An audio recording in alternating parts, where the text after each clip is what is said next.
Well, welcome to the Creo Collective webinar on missional leadership. I've got Bryan Sims with me here. He's a good friend, also an author, leadership guru. You like to be called that, Bryan? Leadership guru? I don't know about that, but okay.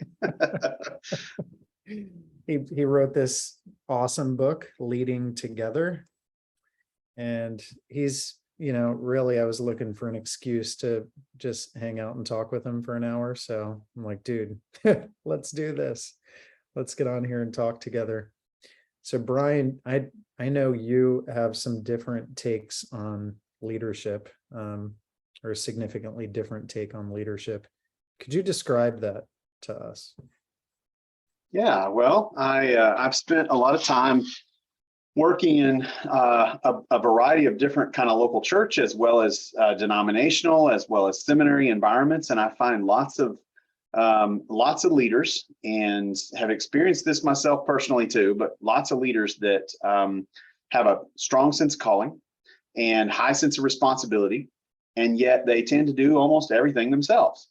Almost like it's kind of twofold. Either I feel so responsible that it's hard to imagine trusting anybody else with this. Like I'm like not being responsible for my calling if I give anything away, or the opposite extreme, like such a control freak, like I can't imagine giving something away, like not even a desire to. And so lots of what I like to refer to as solo heroic leadership, done by ourselves and done in such a way to kind of put the spotlight on us.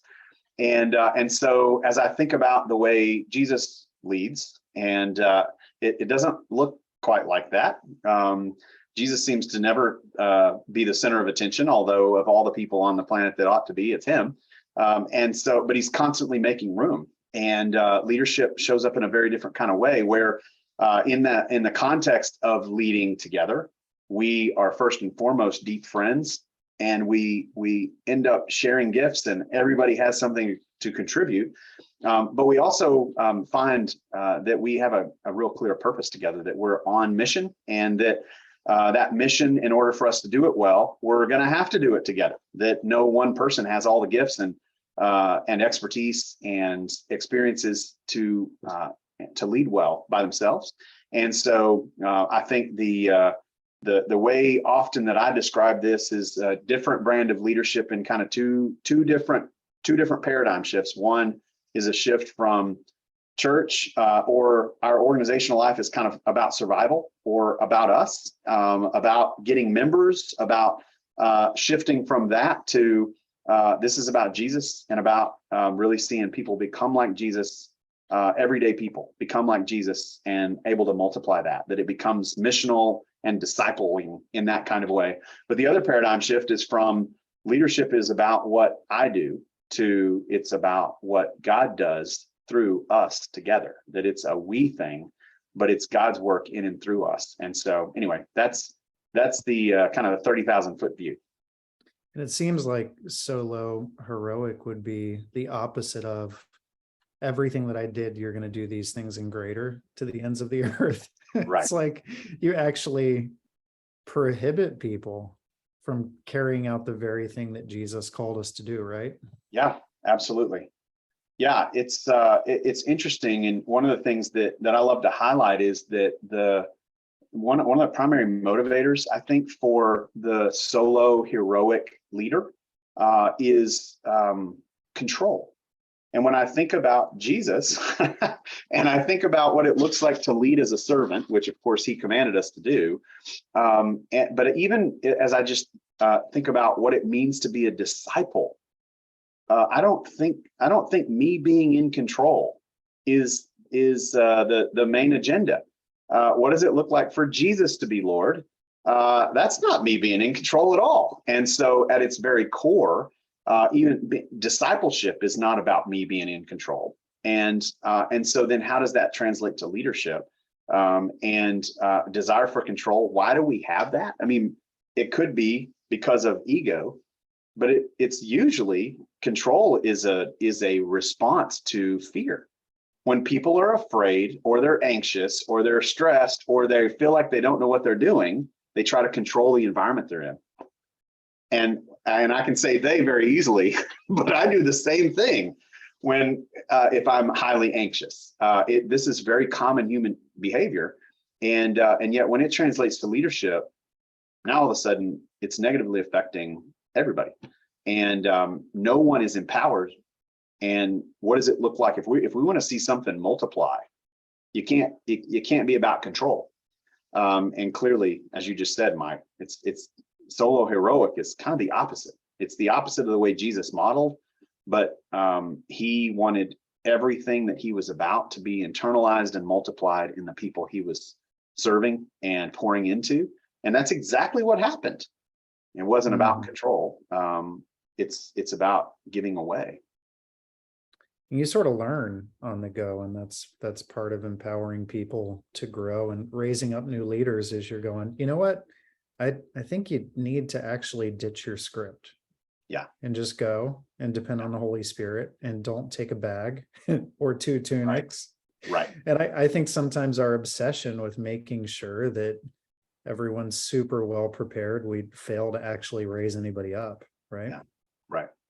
Well, and it's this interesting kind of both and kind of approach of it's not just winging it, because that can have some irresponsibility to it. At the same time, it's an understanding that God's the one in control here. We're trying to follow what the Spirit is leading us to. We're trying to learn how to discern and be obedient, be courageous in the things that God has called us to.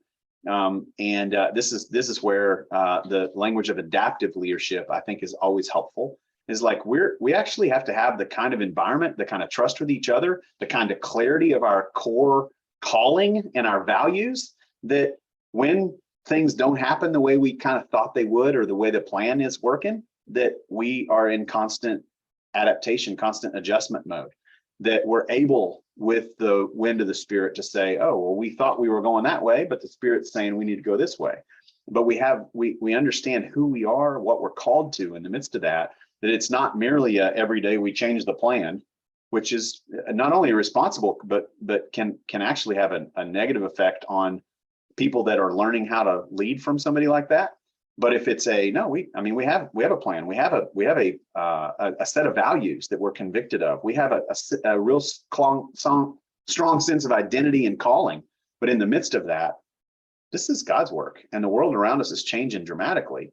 And every interaction we have, we've got to be willing to follow the Spirit's lead and making adjustments and adapting as we need to, in order to really be the gospel in the world. Yeah. So you know, practically speaking, we got a load of people here that see themselves as missionaries. I know our crew, they got teams of people. Yeah.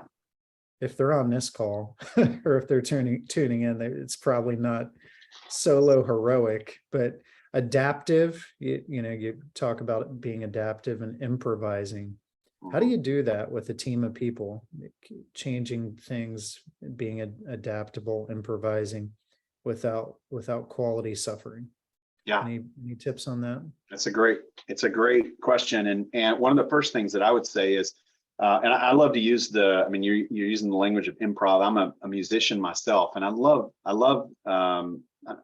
I like jazz music. I love the metaphor of jazz music as it relates to leadership, and this notion that when people that improvise well, the only way they can do that is if they know they know one another. There's a deep trust, but they know the pattern that they're following, which means that they can change it at any moment. You can't just put a random group of musicians together and just because they all know their instruments, expect them to improv well. They're going to run all over each other. There's got to be really high trust and a constant okay, now so-and-so's leading. No, now so-and-so's leading. It's kind of this give and take based on people's gifts and but there's a pattern that they all know so well already that then they can improvise. So that's where I would get back to the really clear sense of what are our values? What are the things that are most important to us that we would never compromise on? What is our sense of calling together? What are we after? And if we're on the same page with those things, and we have some shared practices together, which I know you all do, Mike has shared some of those with me. But if you've got some core identity, core calling, values kind of stuff, as well as some core practices, then in each environment, because we know if there's high enough trust with one another, we can say, oh, well, this is already true of us. We're now running into a situation we need to improvise on, and we can improvise together. So it requires, once again, those deep levels of trust with one another, but also then a real clarity of shared identity, shared calling, shared purpose, and some shared practices. And then in the midst of that, yeah, we can adapt as much as we want to, and recognize that.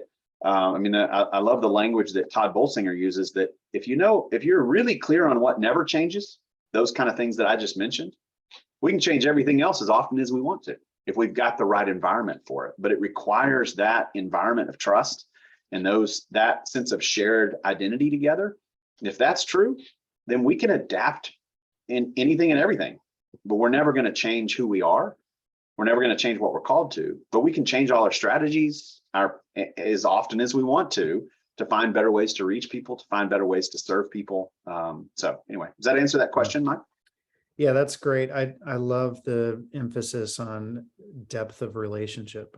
I think about, I was texting one of my leaders a while back with, me, Bryan, I'm a very driven person. So it's just like, did you do this? Boom. Did you accomplish X, whatever it was?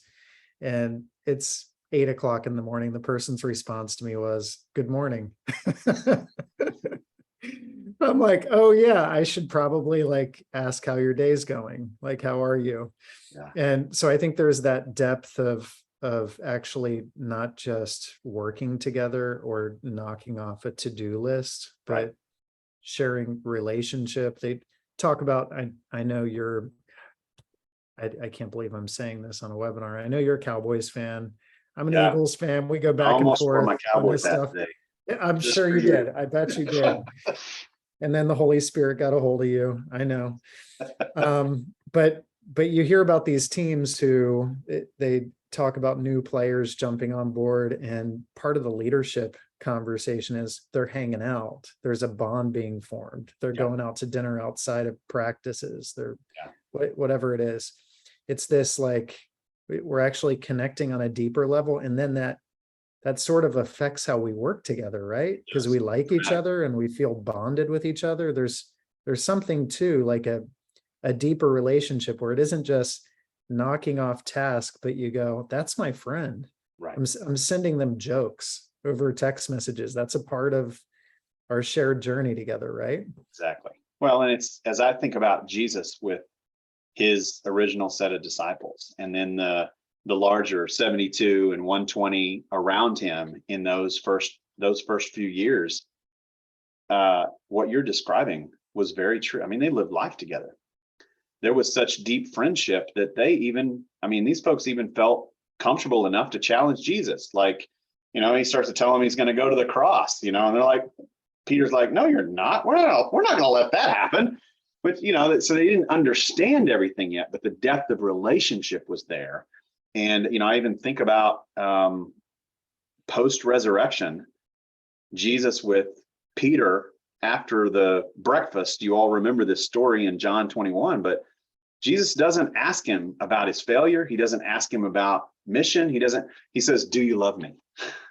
Because that's the core of their relationship. And they got work to do. He immediately then says, go feed my sheep. He's got a calling for Peter, but it's in the context of that relationship. And I think about, it's one of the things I'm so fascinated with as a sports fan.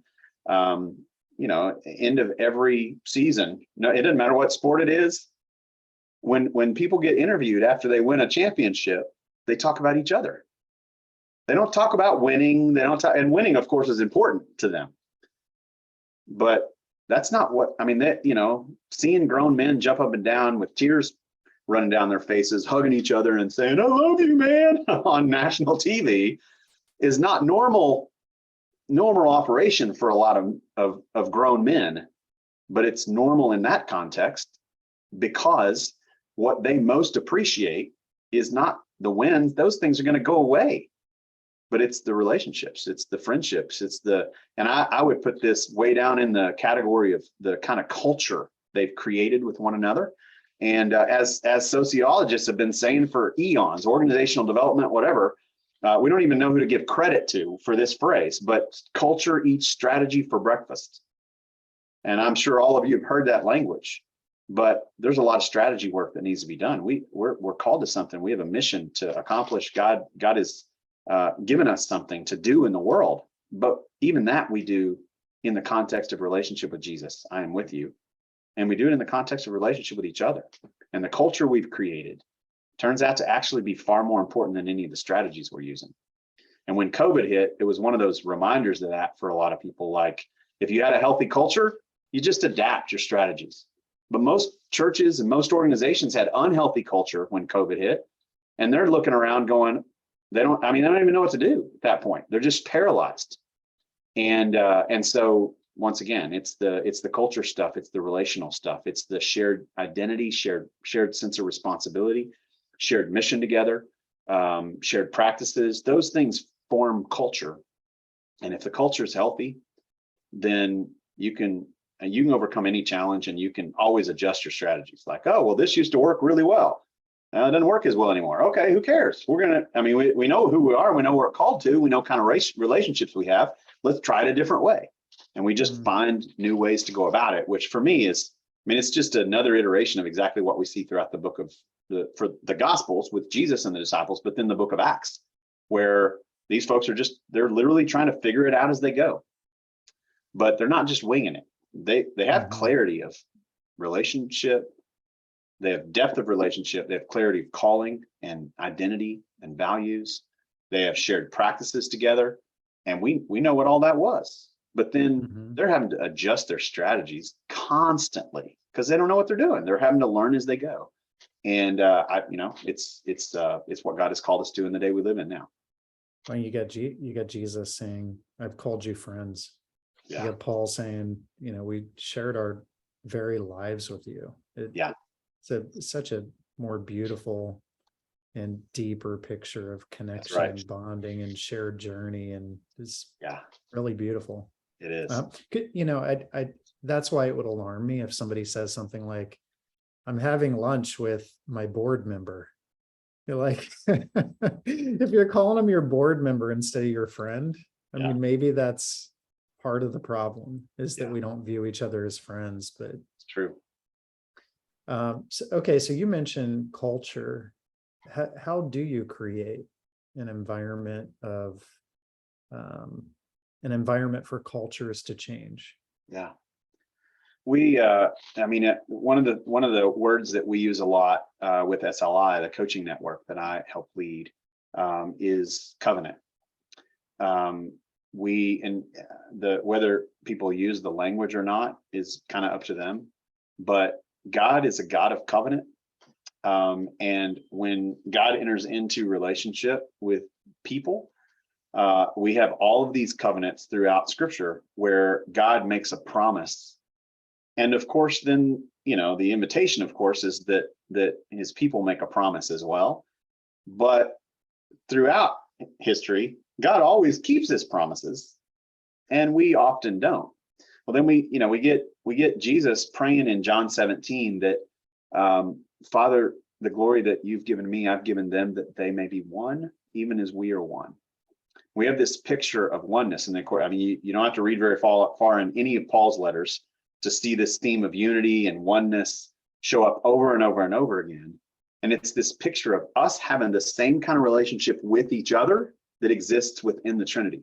Father, Son, and Spirit live in covenant, and they invite, they make room for the rest of us to be in covenant, but that we would be one in the same way that the Father and the Son and the Spirit are one.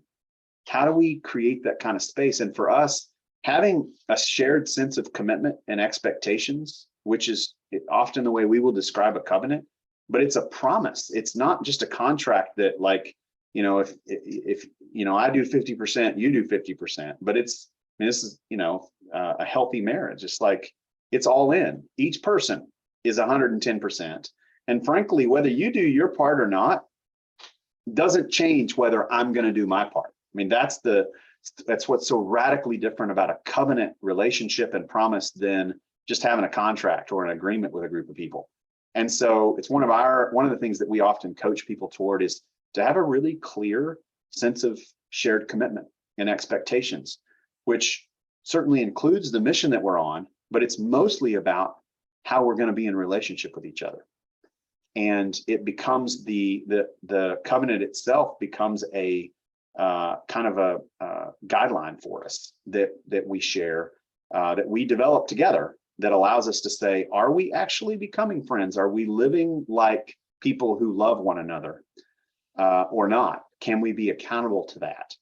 And it gives people, frankly, an opportunity to imagine what an ideal team, what an ideal culture would look like.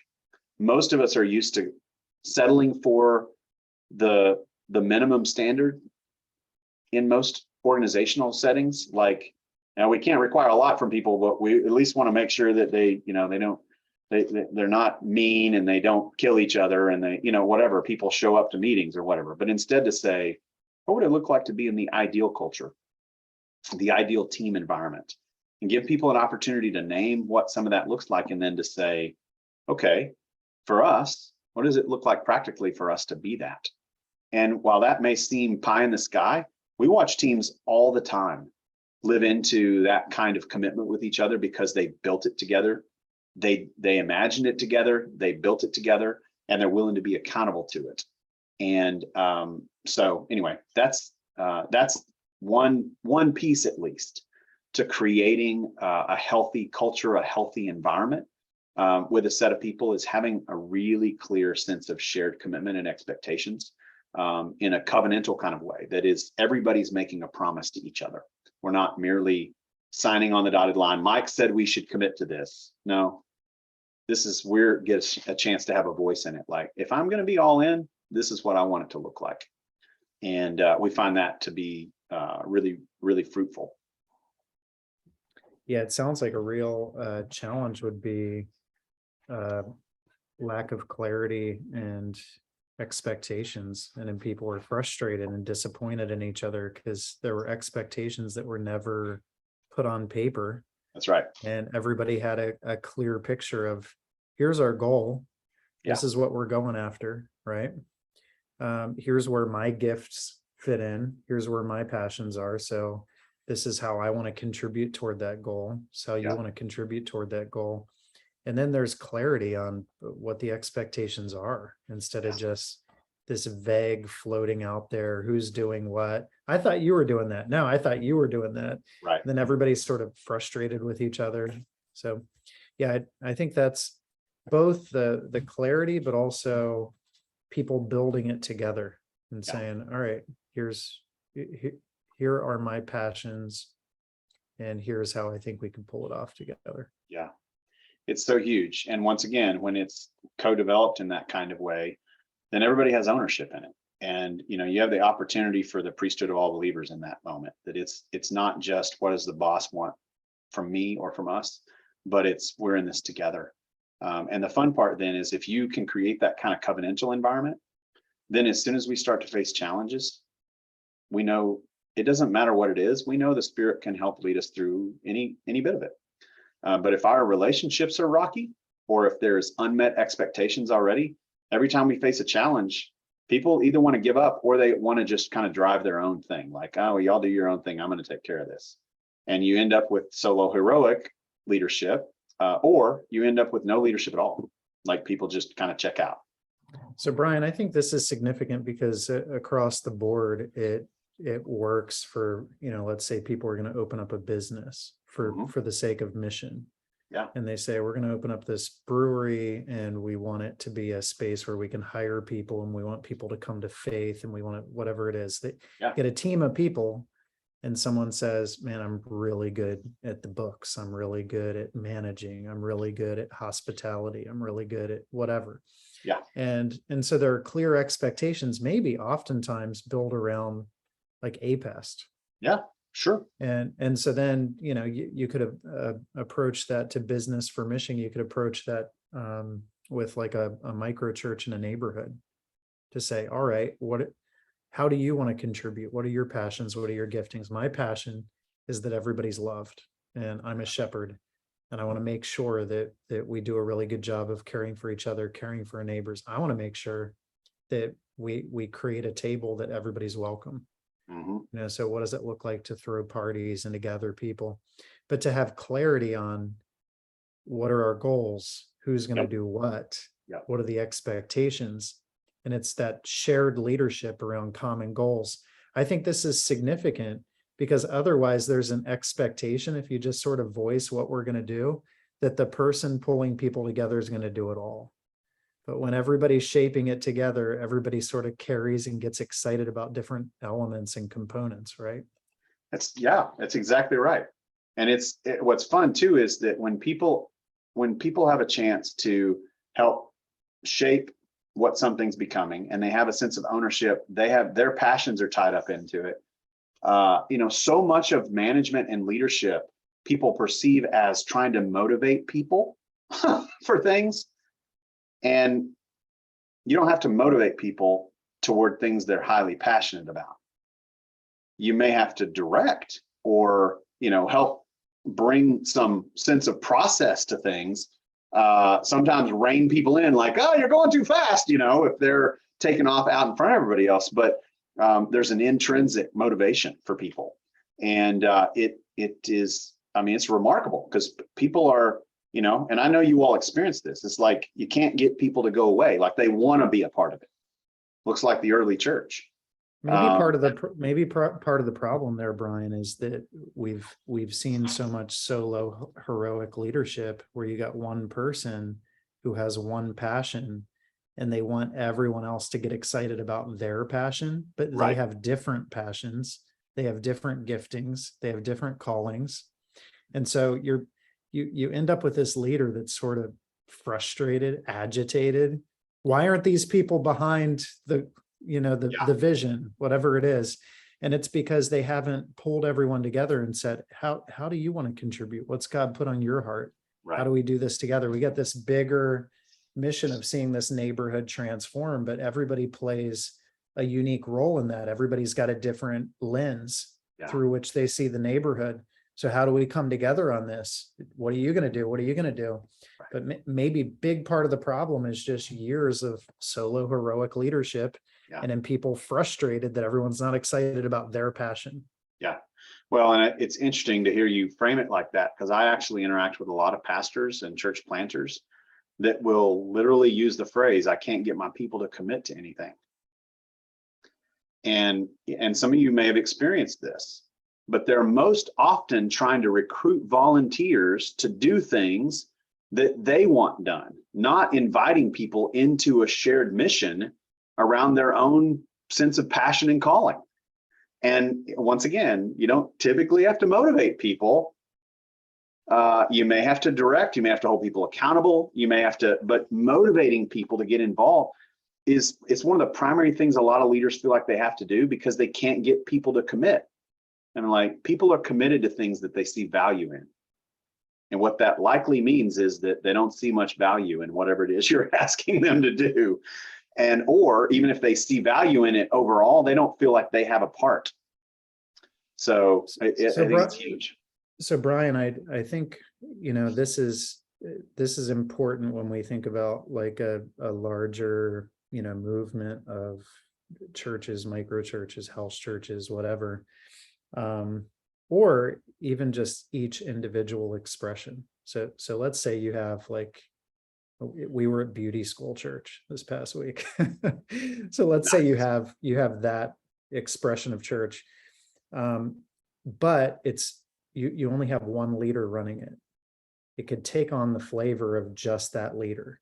Right. And so you end up with a group that's very prophetic, but not doing a good job of shepherding or learning the scriptures or reaching the lost, but very prophetic. And so the key here in leading together is that you actually have a fuller, more complete picture of the ministry of Jesus, because you have every person jumping up and leading in their areas of passion and gifting, right? Right. That's absolutely that's what we're envisioning here, right? It is. That's exactly right. And it's and as a couple of folks even in the chat have named it, it takes time. Why does it take time? Well, it takes time for relationships to form and for people to learn to trust each other. But it also takes time to develop team in this kind of way. It's interesting. In the organizational leadership literature, there's a guy by the name of Tuckman that wrote about teams and did a lot of research.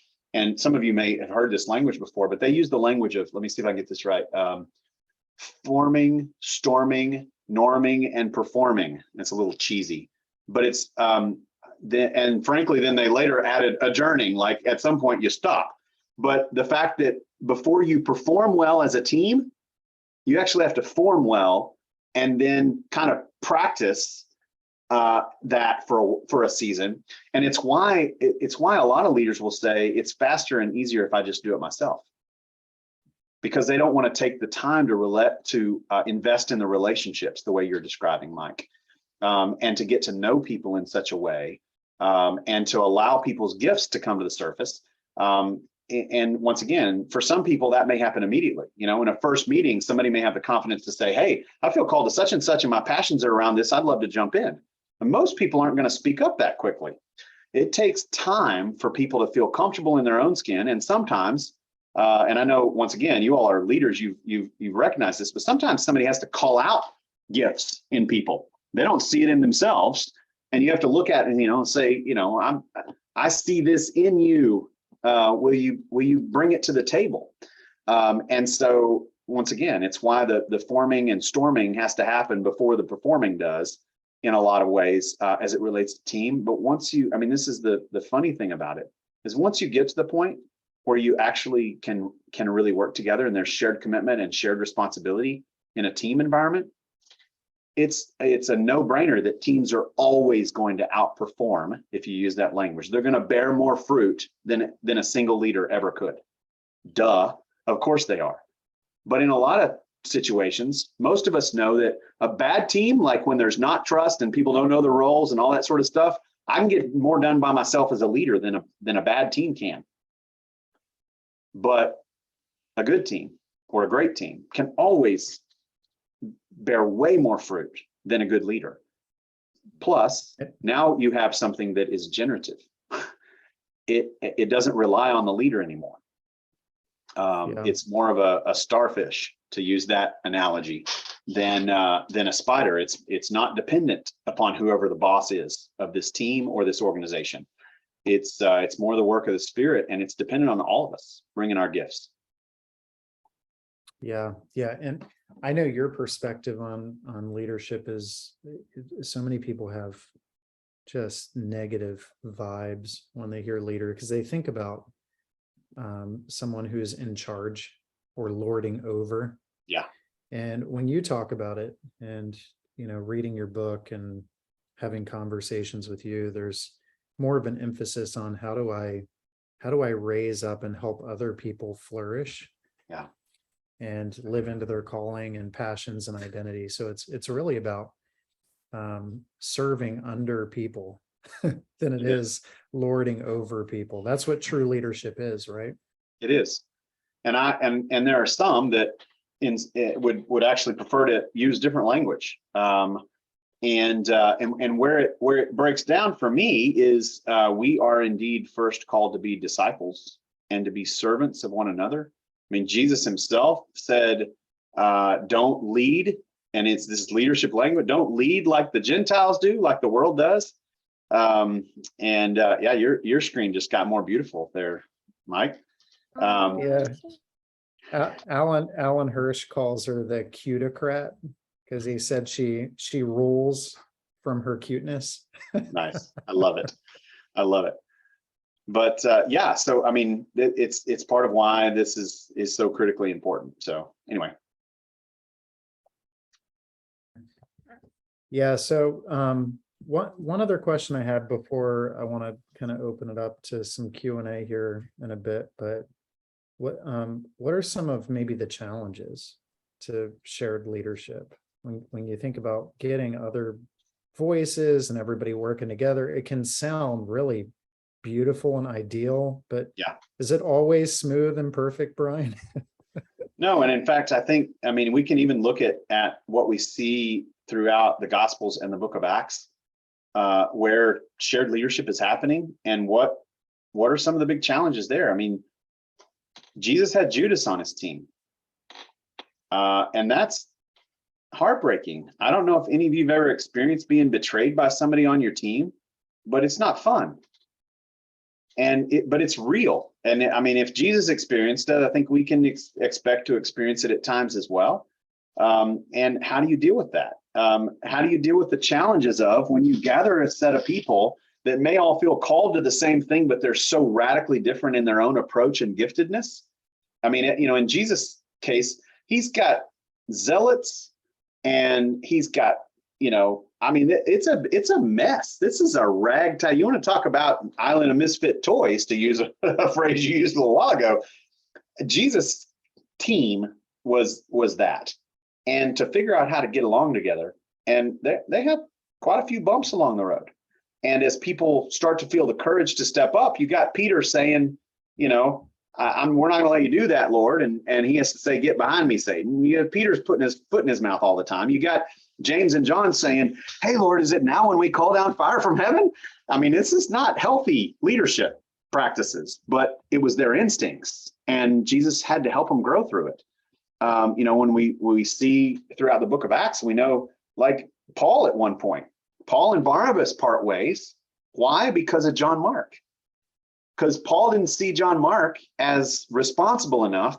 He apparently had some sort of responsibility that Paul had given him that he didn't follow through on. And Paul didn't have any patience for it. It's like, no, sorry, he doesn't get to go with us the next time. And Barnabas didn't want to give up on John Mark. So then it caused a rift between Paul and Barnabas, which, I mean, we wouldn't have Paul if it weren't for Barnabas pouring into him in this way. And yet we find Paul late in his life specifically asking for John Mark to come, that he had need of him. And so there's this, I mean, those are the relational challenges. And I know all of you leaders have experienced these kinds of things. People let you down sometimes. People sometimes don't end up keeping their end of the bargain. And how do you love people through it? At the same time, sometimes you have to draw a line like, hey, I'm going to keep loving you. You're still my friend, but we're going to have to kind of change the way we're doing things. This is not working. And those kind of things are really hard because your relationships are tied up together in those kind of ways. Maybe that's part of the pain too, Bryan, when we talked at the beginning about the type of leadership that we want. You've got to really be friends. Yeah. But then when you're friends, it hurts more, right? It does. It absolutely is. And so it's really easy to put up emotional walls and barriers to not want to get close to people if you've been hurt, right? Yeah, that's exactly right. And it's what causes people to be in the mode of, let's just get the job done and not really invest deeply with each other. But there's no way to have the kind of generative fruit that we want to see, the kind of multiplication we want to see if we don't have those deep relationships. And just like, I think of this in the context of a marriage and a family, is that you have the possibility of having children who have children, who have children, who have children. And you also have the possibility of divorce, where, I mean, there's nothing worse in the world. Watching close family members go through really painful divorce when there's been betrayal is one of the most awful things I've ever witnessed. But it's one of those things that's possible when you get in deep relationship with people. And you would hope that people are more mature and responsible and whatnot than that, but it's not always true. And frankly, when I look in the mirror and I think about the mercy of God, I think, I mean, how many times have I failed the Lord? How many times have I failed some of my own friends? How many times have I failed my own family? And I don't even know how to count that. I mean, and yet God continues to come back, put trust in us, just like Jesus did with Peter.